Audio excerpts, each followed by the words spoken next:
dancing with the beat with DJ Glenn on the mix. Marcos Bangag, Marcos Bangag.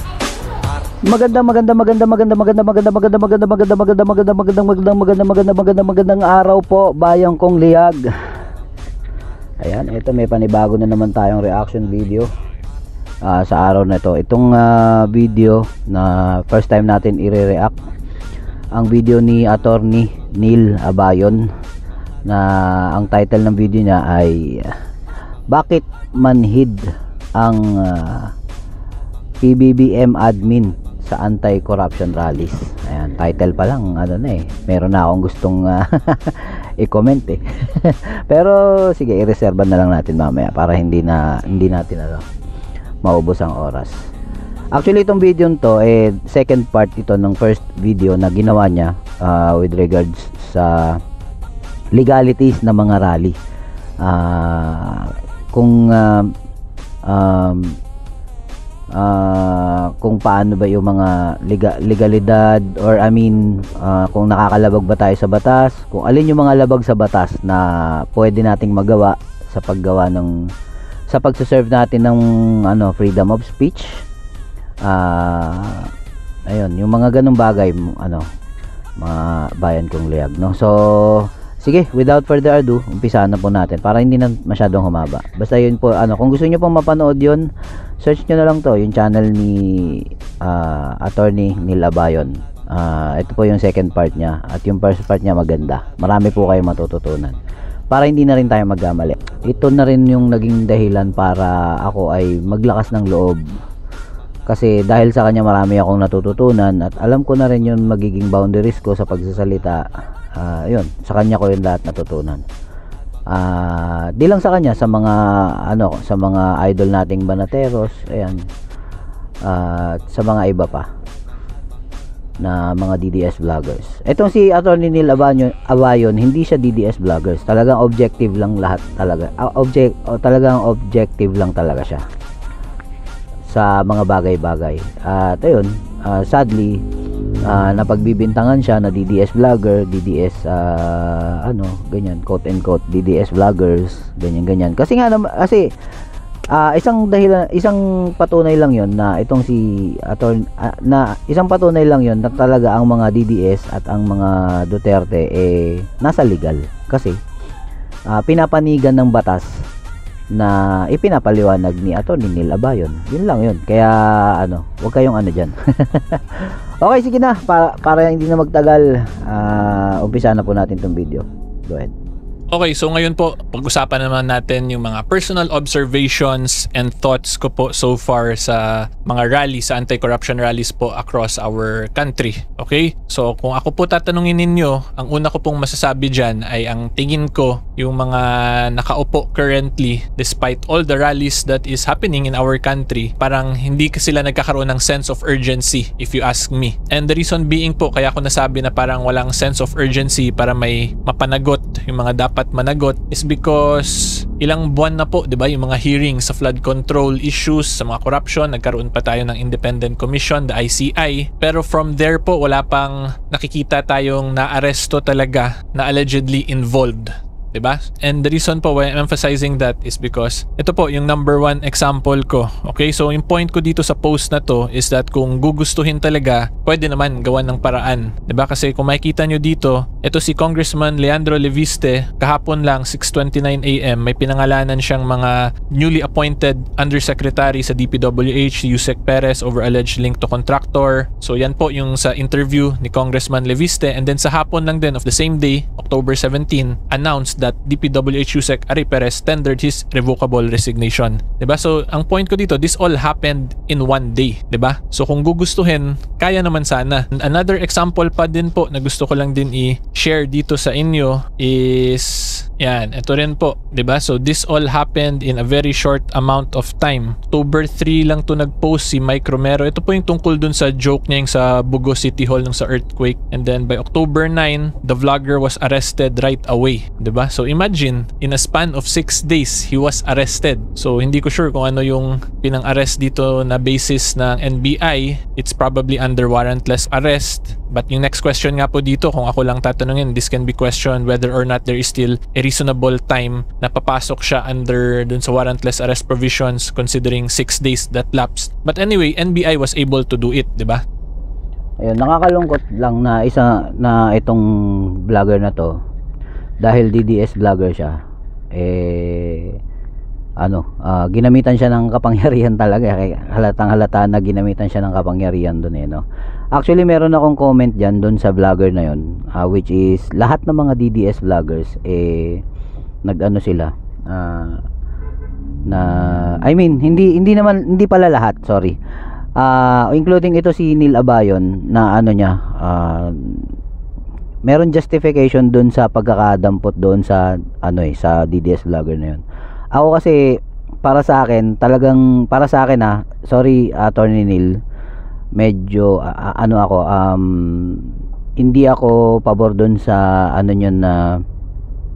na wala siyang kasalanan doon. Kasi para sa akin may kasalanan doon yung yung nag-upload. Okay na sana yung niya yung may araw na yung bogo.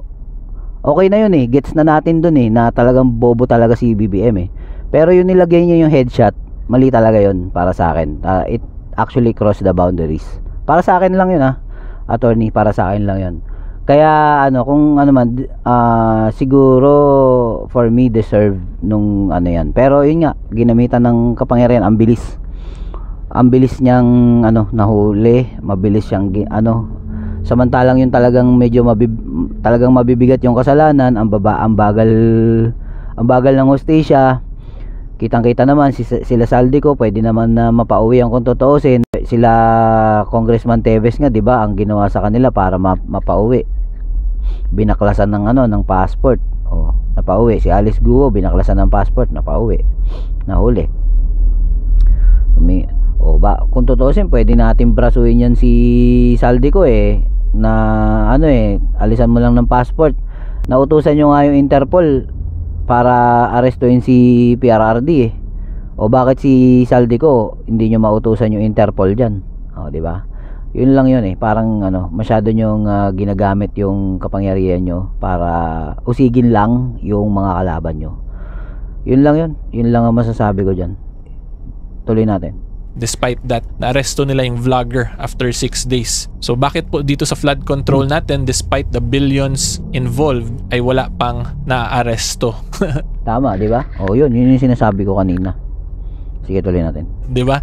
So yan lang yung mga thoughts na naiisip ko randomly. Okay, so again, this is my free speech as protected by Section 4, Article 3 of the Bill of Rights. So anyway po, yan lang yung personal thoughts ko, kaya ako nasabing parang walang sense of urgency pa rin in relation to the flood control issue, kasi despite all the rallies, wala pa tayong nakikitang big fish kung tawagin nila na naging accountable. Okay? And ang reason po niyan, kaya tingin ko ganyan, is because nakikita rin nila na wala namang unity yung Filipino people, di ba? Kanya-kanya pong political agenda, depende na lang kung saang political party or political spectrum kayo nag-a-align. Okay? So anyway po, ngayon naman may open letter lang ako to my fellow taong bayan from the different political parties or political spectrum po dito sa bansa natin. So unahin ko po muna yung mga thoughts and observation ko sa actions po ng mga liberals, ng mga makabayan, and the pink. Okay? Yan, maganda yan. So unang-una po, klaruhin ko lang if you are a member of the Liberal Party, a pink, or a makabayan na watching this video and listening to my thoughts, my personal observations, make sure po na pakinggan nyo fully yung sasabihin ko sa inyo at pakinggan nyo rin fully po yung sasabihin ko naman dun sa kabilang grupo. Okay? Para magets nyo yung pinaka-point ko talaga dito. Okay? So anyway po, yung gusto ko lang first na question talaga sa kanila is sa rallies po, laging may binabanggit na Marcos resign. Diba? Because of the corruption issues. However, despite all those Marcos resign chants and the placards, ang question ko talaga is that bakit hindi po kayo nagfa-file ng impeachment case against him, 'di ba? So this is my challenge po to all of you. Kung tingin niyo talaga na he should resign, hindi naman kailangan antayin ninyo mag-resign ng isang impeachable officer. So this one I am directing po dun sa mga members of the liberal na nasa Congress, 'di ba? Kasi we have to remember. Tama. 'Di ba? Kaya talagang alam natin na walang mangyayaring impeachment kasi nandiyan na nga sila sa Congress. ang dami-dami nila dyan, pero ni isa sa kanila wala nagpa-file ng impeachment. Para sa akin, wag na nating asahan yan, Attorney Neil Abayon, kasi yung House wala na talagang na yan, sobrang nakakalungkot man sabihin, pero para sa akin para sa akin, ayon sa mga nakikita ko, sa mga napapanood ko, sa observation ko, wala na talaga, hindi nakatiwa-tiwala ang House of Representatives. Kasi although meron pa namang mga mangilan-ngilan na naandyan, kagaya nito ni Attorney Neil Abayon, dati siyang congressman mangilan-ngilan meron pa naman, kaya lang syempre pagkakokonti lang, hindi sila napapakinggan, hindi sila lagi pa rin kasi sa majority ang desisyon. At ang natin, yung bagong speaker, kahit na may maghain ng impeachment diyan, yung ipinapakita pa ni Kong Miao, Congress Miao, na magpa-file siya ng impeachment, magsasayang ka lang ng panahon diyan, kasi hindi naman i-approve ng speaker yan. Kaya ayun, nakakalungkot. Pero para sa akin, wag na natin asahan yung impeachment, kasi walang mangyayaring impeachment. Ewan ko, yun lang ang obserbasyon ko.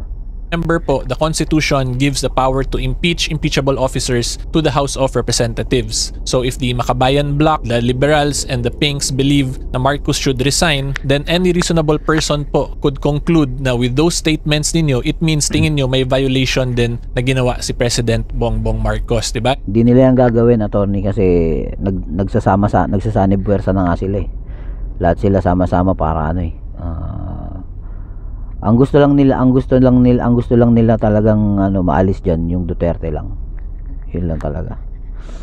It may be disloyalty to the Republic of the Philippines or a culpable violation of the Constitution. So kayo na po bahala dyan mag-justify kung bakit niyo sinasabi na Marcos resign. But anyway po, going back, my main point here is if you believe Marcos should resign, wag nyo na sana yun antayin, kundi kayo na mismo mag-lead, diba? You can do that via impeachment, kasi meron naman pong members ng House na that belongs to the Liberals, to the Pinks, or to the Makabayan. Madami po kayo actually dyan, diba? And as a matter of fact po, diba, yung Akbayan party list ngayon, kayo po yung party list na may highest number of votes. Meron po kayong 3 seats. So sa isang party list pa lang po, 3 na agad yon. But however, despite that, na ganun ngang chant, ganung statements na Marcos resign, placards sa Marcos resign, wala akong nakikita ang actual follow-through na actions, diba? Diba? So yan lang po yung isa kong observation. I'm not saying or forcing you to actually file an impeachment, diba? Because at the end of the day, that is your discretion, that's your prerogative, kasi kayo naman po yung congressman na nakaupo dyan. Ako po, I am simply a normal or a private or an ordinary member of the taong bayan of the Republic of the Philippines. So ako po, naglalabas lang ako ng mga thoughts. Yun yung sinasabi ko kanina, di ba? Objective lang talaga si Attorney Neil Abayon. Hindi siya DDS, hindi siya dilawan or kahit anong pa mang political affiliation. Tama ba English ko? Sorry. So yun, hindi siya wala siyang political kineme.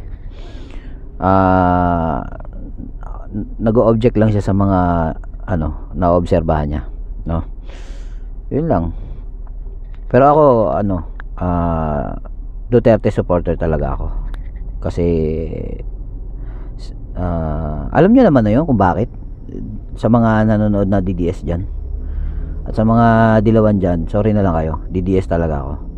And mga personal observations ko. Okay? And then pangalawa, alam ko rin po na yung Liberal Party, yung Left, yung Makabayan, the Pink, so on and so forth, na medyo ayaw nyo rin kay VP Sara, or ayaw nyo actually talaga kay VP Sara talaga, as in because yun nga, kayo rin. Tuloy ko, sabihin ko na rin kung bakit ako DDS, kasi DDS yung tama yun lang.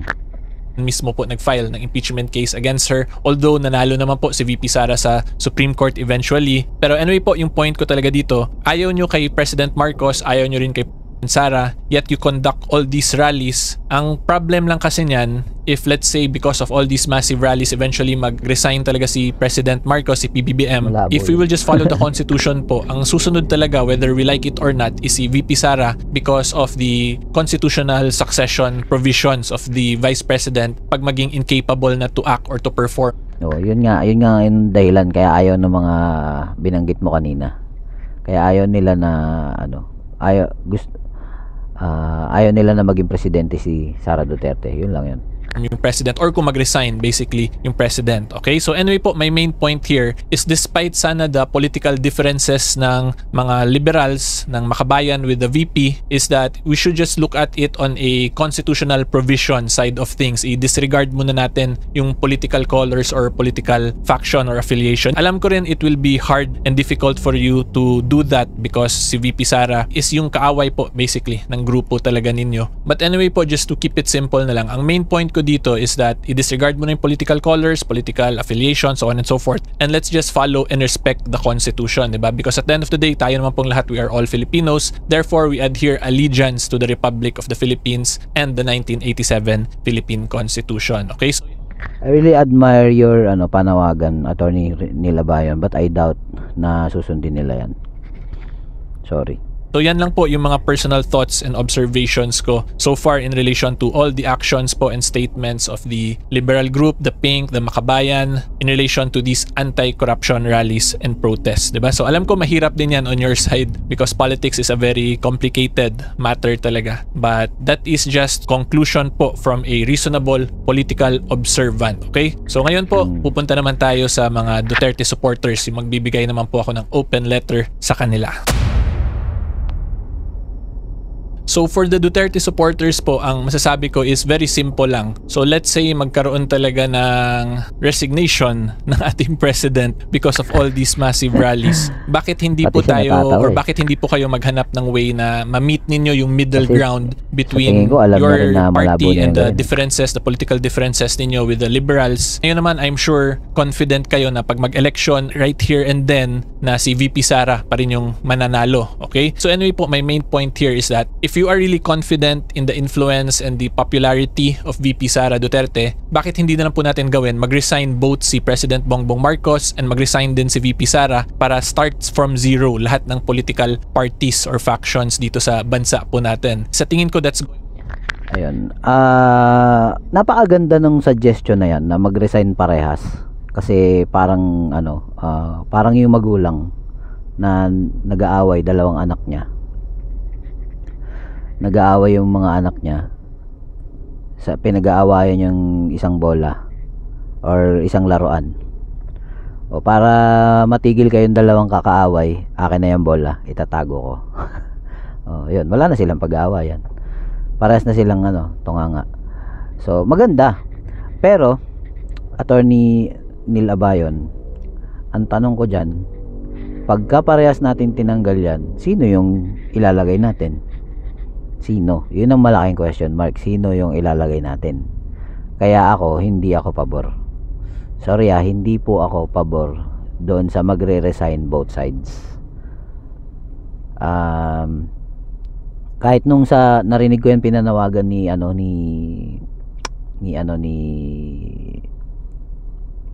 Senator Peter Cayetano, lahat ng mga officials, presidents down to the Congress, lahat magre-resign, bawal sila tumakbo na isang cycle. Maganda siya sa unang tingin, pero ang downsides noon, sino yung mga ipapalit natin? Yun ang malaking question mark. Sino yung mga ipapalit natin doon? Pucha, para tayong nun, para tayong nasa naglalakad tayo sa isang lugar tapos biglang all of a sudden pop, napunta tayo sa isang lugar na hindi natin alam anong gagawin natin. Parang ganun ganun yung naisip, parang which is parang magkakaroon pa ng isang lalong mas magulo kasi hindi natin alam kung sino ilalagay natin diba? Sino ilalagay natin? Dito sa bansa natin mas talaga yung mga Pilipino, bumabase karamihan sa popularidad o paano yung ibang magagaling talaga na hindi naman popular? Kagaya ko, charot. De joke lang. Diba? Hindi naman popular Kaya masyadong yung sinasabi ni Alan Peter Cayetano na suntok sa buwan yan, although tinatamaan din naman daw ang buwan kahit minsan tinatamaan din ng buwan. Pero ako, para sa akin, no, hindi ako pabor doon. Gusto ko talaga biglang maging presidente si Sara Duterte. Yun na lang. Sara Duterte lang ang pag-asa ng Pilipinas. Na sa tingin ko pag-asa ng Pilipinas. Syempre, ang pag-asa natin sa Diyos. Una sa lahat. Pero syempre, ang nakikita natin na leader, Sara Duterte lang, walang iba. Tuloy natin. Going to be a win-win situation po for both parties or for all parties involved, 'di ba? Na when I say involved, yung mga involved po sa anti-corruption rallies, kasi yung party naman po ni PBBM is of course hindi siya involved sa mga rallies na yon kasi siya yung nirarally nga siya yung administration niya basically. Okay, so yan lang po yung mga nakikita ko ditong pwede sanang mga middle ground na bagay-bagay, kasi currently I'm sure hindi lang maka-all out talaga yung mga liberals or yung mga pink sa message nila is because ayaw nila yung next in line, which is si VP Sara nga. And then yung point ko nga po, since yung Duterte group naman is very confident na mananalo si VP Sara, so to appease also the liberal side of things at mag status quo, and to go back to zero lahat, edi resign na lang sila both tapos mag-conduct ng special elections. Okay? Isa pa yan. And magkakaroon po talaga yan. Isa pa yan, attorney yung sinasabi natin na special elections. Paano tayo magkakaroon ng special elections? Yung compromise sorry, pero para sa akin parang compromised yung natin, election natin bakit ko nasabi? Unang-una, yung mga OFW, hindi lahat nakaboto. Hindi ko alam kung parang wala pa atang 20% yung nakaboto sa mga OFW. Doon pa lang dapat meron ng failure of election According to you yun Attorney Nilabayon, narinig ko rin sa iyo yun. Dapat failure of election na yun kasi wala pang 20% ang nakaboto. Tapos pangalawa, yung Duterte Youth Party List binoto ng 1.3 million na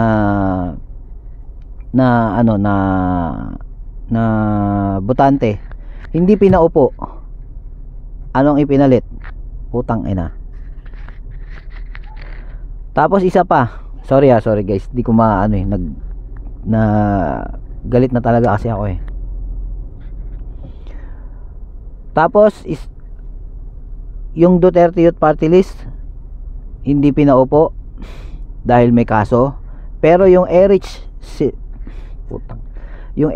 Sylvester Tulfo, lintik na yan, senador ngayon.